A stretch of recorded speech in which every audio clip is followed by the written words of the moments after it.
First வந்து bank வந்து நீங்க சர்டிபிகேட் கோல்டு அப்ரைசர் சர்டிபிகேட் இருந்தா உங்களுக்கு பெர்மனன்ட் ஜாப் கொடுக்குமா அப்படின்னு கேட்டா பேங்க்ல அது கிடைக்காது. ஆனா பேங்க்குள்ள நம்ம போக முடியும். எப்படின்னு கேட்டீங்கன்னா அதை நான் அந்த வழிமுறைகளை இப்ப நான் சொல்றேன். ஸோ இப்ப நம்ம அந்த சர்டிபிகேட்டை வச்சுட்டு என்பிஎஃப்சில நம்மளால ஜாயின் பண்ண முடியும்.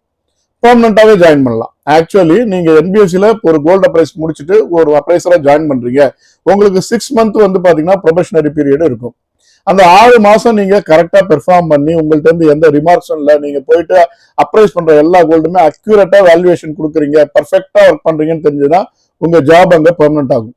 அங்க பெர்மனன்ட் ஆச்சுன்னா நீங்க அந்த கோல்டு அப்ரைசல் ஜாப்லயே ஒரு 6 மந்த்ஸ்க்கு மேல இன்னொரு 6 மந்த்ஸ் கண்டினியூ பண்ணீங்கன்னா 1 இயர் முடியும். 1 இயர் முடிஞ்சதுன்னா 2 சான்ஸ் உங்களுக்கு இருக்கு. நீங்க வந்து நல்ல ஒரு அப்ரைசரா இருந்தீங்கன்னா மேபி கோல்டு அப்ரைசர்ல இருந்து கோல்டு ஆடிட்டரா நீங்க ப்ரொமோட் ஆகிறதுக்கான வாய்ப்பு இருக்கு. இந்த கோல்டு ஆடிட்டர் அப்படிங்கிறது வந்து பாத்தீங்கன்னா பேங்க்குள்ள பெர்மனண்டா உட்காரக்கூடிய ஒரு ஜாப்.